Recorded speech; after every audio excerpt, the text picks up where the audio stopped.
जय हिंद साथियों। पिछले क्लास में आपने चैप्टर 6 और चैप्टर 7 के थ्योरी सेक्शन को समझा था, जो कि था झारखंड में धार्मिक आंदोलन और प्राचीन काल में झारखंड। आज इसमें उससे संबंधित जो है एमसीक्यू क्वेश्चन जो बन सकते हैं उसको कवर करेंगे, और इस क्लास के बाद आपका इन दोनों चैप्टर से कोई भी एमसीक्यू क्वेश्चन छूटने वाला नहीं है। आइए पहले देखते हैं चैप्टर 6 जो कि है झारखंड में धार्मिक आंदोलन। इसमें जैन धर्म से बनने वाले क्वेश्चंस को पहले देखते हैं। फर्स्ट क्वेश्चन है, जैन ग्रंथों में भगवान महावीर की यात्रा लौरी यदगा का उल्लेख है, इसका मुंडारी भाषा में क्या अर्थ होता है, ये बताना है आपको। राइट आंसर आपका ऑप्शन बी होगा, आंसुओं की नदी। जैन धार्मिक ग्रंथों के अनुसार भगवान महावीर ने अपनी यात्रा के दौरान इस क्षेत्र का दौरा किया था। इस यात्रा को लौरी यदगा कहा गया, जिसका मुंडारी भाषा में शाब्दिक अर्थ होता है आंसुओं की नदी। अगला सवाल है, पारसनाथ पहाड़ी की ऊंचाई कितनी है। राइट आंसर ऑप्शन ए होगा 1365 मीटर या फिर 4478 फीट। पारसनाथ पहाड़ी जो है झारखंड की सबसे ऊंची पर्वत चोटी है, जिसका ऊंचाई मीटर में 1365 मीटर और फीट में 4478 फीट है। अगला सवाल है, पारसनाथ पहाड़ी झारखंड के किस जिले में अवस्थित है। राइट आंसर ऑप्शन सी होगा, गिरिडीह। अगला सवाल है, पारसनाथ पहाड़ी पर निर्वाण प्राप्त करने वाले अंतिम तीर्थंकर कौन थे। राइट आंसर ऑप्शन बी होगा, पार्श्वनाथ। जैन धर्म के 23वें तीर्थंकर भगवान पार्श्वनाथ ने 770 ईस्वी पूर्व में पारसनाथ पहाड़ी के समेत शिखर पर निर्वाण प्राप्त किया था। वे इस पहाड़ी पर मोक्ष प्राप्त करने वाले अंतिम तीर्थंकर थे। उन्हीं के नाम पर इस पहाड़ी का नाम जो है पार्श्वनाथ पड़ा। अगला सवाल है, जैन धर्म के कुल 24 तीर्थंकरों में से कितने तीर्थंकर ने पार्श्वनाथ पहाड़ी पर निर्वाण प्राप्त किया। राइट आंसर ऑप्शन बी होगा, टोटल 20। जैन धर्म के कुल 24 तीर्थंकर में से 20 तीर्थंकर जो हैं सो इस पहाड़ी पे तपस्या कर निर्वाण प्राप्त किया था। अगला सवाल है, निम्न में से किस स्थल को जैन धर्म का मक्का कहा जाता है। राइट आंसर ऑप्शन सी होगा, पारसनाथ पहाड़ी। पारसनाथ पहाड़ी को जैन धर्म में अत्यंत पवित्र स्थान माना जाता है। यह 20 तीर्थंकरों का निर्वाण स्थल होने के कारण इसे जैन धर्म का मक्का कहा जाता है। अगला सवाल है, प्राचीन काल में छोटा नागपुर का कौन सा क्षेत्र जैन सभ्यताओं व संस्कृति का प्रमुख केंद्र था। राइट आंसर आपका ऑप्शन ए होगा, मानभूम, जो कि वर्तमान धनबाद में है। छोटा नागपुर का मानभूम क्षेत्र जो वर्तमान में धनबाद जिले का हिस्सा है, प्राचीन काल में जैन धर्म सभ्यता और संस्कृति का एक बड़ा केंद्र बिंदु था। अगला सवाल है, दामोदर व कसाई नदी की घाटी से किस धर्म से संबंधित जो है पुरातात्विक अवशेष प्राप्त हुए हैं। राइट आंसर ऑप्शन बी होगा, जैन धर्म। मानभूम क्षेत्र से होकर बहने वाली दामोदर और कसाई यानी कसवाती नदी की घाटी से जैन धर्म से जुड़ी कई प्राचीन अवशेष और मूर्तियाँ मिली हैं। अगला सवाल है, जैनियों के पूजा स्थल के अवशेष प्राप्त हनुमान गांव झारखंड के किस जिले में स्थित है। तो ये कहाँ पे स्थित है आपका, पलामू में। ऑप्शन बी सही होगा। हनुमान गांव झारखंड के पलामू जिले में अवस्थित है। यहाँ से जैन मतावलंबियों के कुछ प्राचीन पूजा स्थलों एवं अवशेष की प्राप्ति हुई है। अगला सवाल है, सिंहभूम के आरंभिक निवासी जो जैन धर्म को मानते हैं उन्हें क्या कहा जाता है। तो कि क्या कहा जाता है, सरक या फिर श्रावक। राइट आंसर ऑप्शन बी होगा।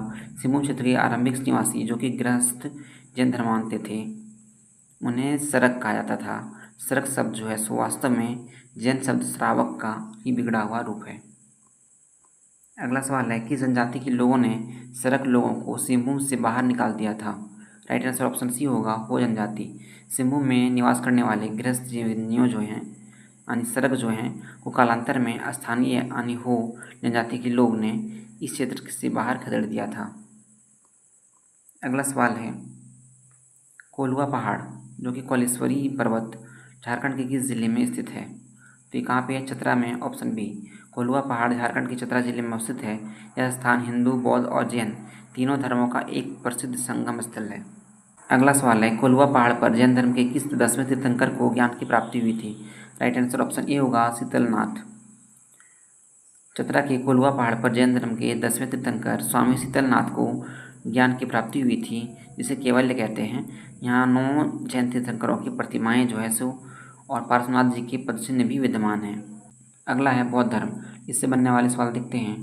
मूर्तिया गांव जो कि पलामू में है से प्राप्त सिंह शीर्ष की बनावट किस प्रसिद्ध स्तूप के द्वार पर उत्कीर्ण जो है शीर्ष से मिलती है। तो आपका राइट आंसर यहाँ पे होगा, सांची स्तूप। Option B.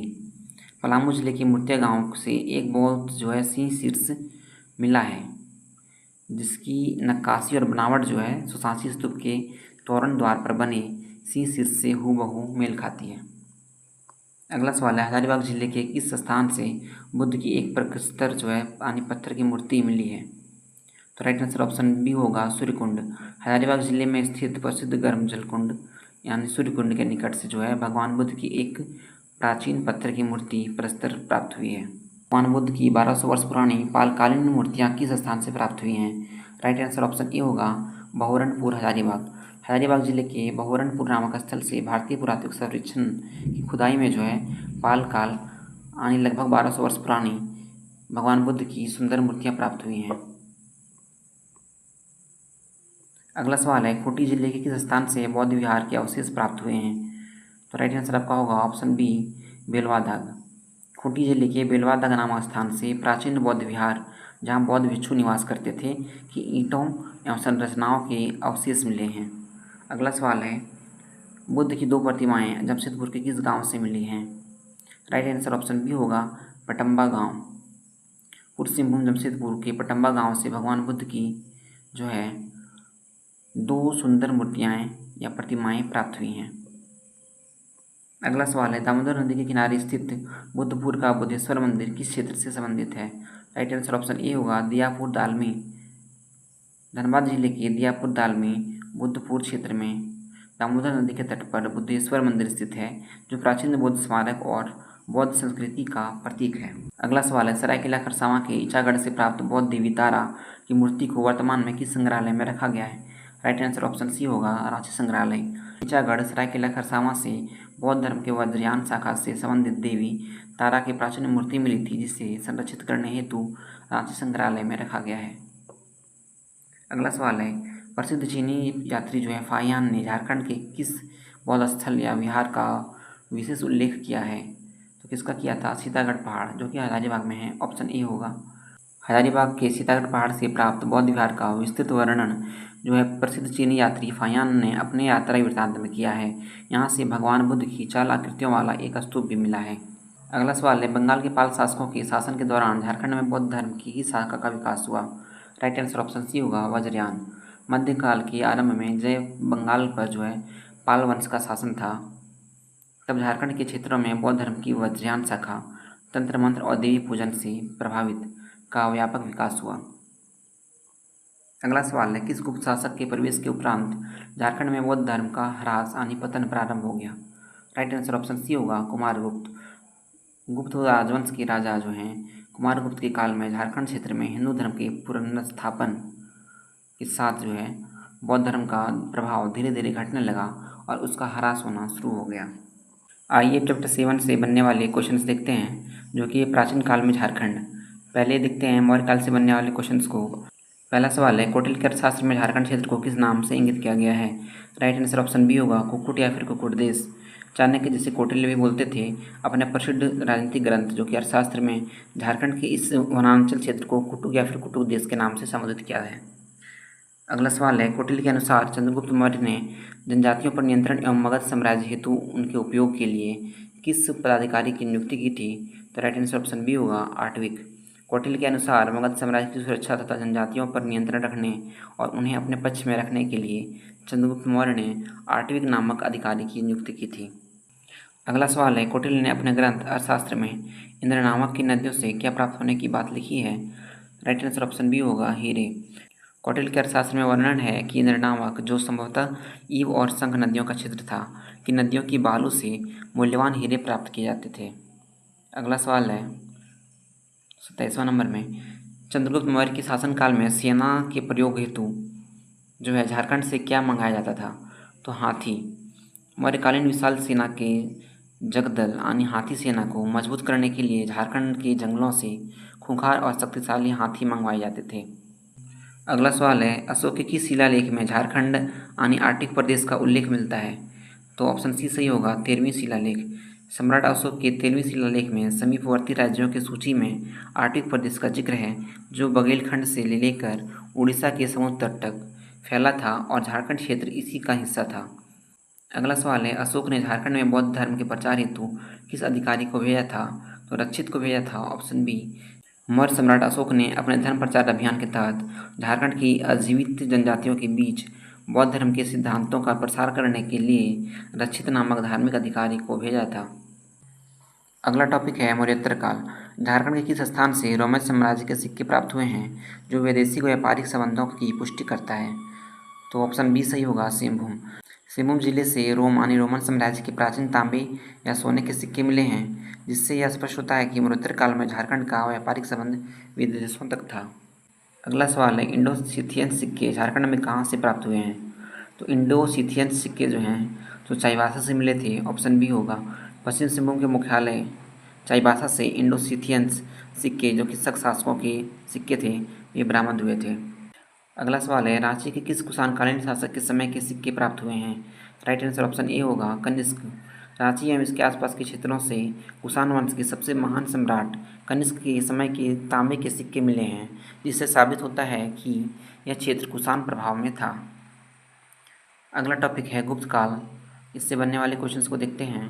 भारतीय इतिहास का स्वर्ण युग कहे जाने वाले गुप्त काल में हजारीबाग के किस स्थान से पत्थरों को काटकर निर्मित मंदिर मिले हैं? तो ऑप्शन ए सही होगा, मधुई पहाड़। हजारीबाग के मधुई पहाड़ से गुप्तकालीन 4 मंदिर मिले हैं, जिन्हें पत्थरों से जो है तराश कर यानी काट कर अत्यंत कलात्मक ढंग से बनाया गया था। अगला सवाल है, झारखंड में मुंडा पाहन महतो तथा भंडारी प्रथा किस काल की देन मानी जाती है? राइट आंसर आपका ऑप्शन सी होगा, गुप्त काल। झारखंड की पारंपरिक ग्रामीण प्रशासनिक व्यवस्था में मुंडा पाहन महतो और भंडारी प्रथा की शुरुआत और सुदृष्टिकरण जो है सुगुप्त काल की दी हुई देन है मानी जाती है। अगला सवाल है, किस गुप्त शासक को भारत का नेपोलियन कहा जाता है और उनकी विजयों में जो है आठवीं विजय भी शामिल है? तो राइट आंसर ऑप्शन बी होगा, समुद्रगुप्त। गुप्त वंश के महान शासक समुद्रगुप्त को भारत का नेपोलियन कहा जाता है। उनका दरबारी कवि हरिसेन द्वारा रचित प्रयाग परस्ती में समुद्रगुप्त की आठवीं विजय का वर्णन है, जिसमें झारखंड का क्षेत्र शामिल था। अगला सवाल है, समुद्रगुप्त के शासनकाल में प्रयाग परस्ती में छोटा नागपुर क्षेत्र को क्या कहा जाता है? राइट आंसर ऑप्शन बी होगा, मुरुंड देश। प्रयाग परस्ती में समुद्रगुप्त के अधीन मानने वाले छोटा नागपुर क्षेत्र को मुरुंड देश कहकर पुकारा गया है। अगला सवाल है, चीनी यात्री फाहियान ने चंद्रगुप्त द्वितीय विक्रमादित्य के काल में झारखंड क्षेत्र को क्या नाम दिया? राइट आंसर ऑप्शन ए होगा, कुकुट लॉर्ड।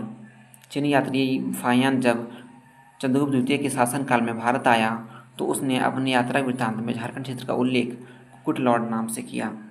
अगला सवाल है, कोडरमा के सतगावा से किस काल के मंदिरों के अवशेष प्राप्त हुए हैं?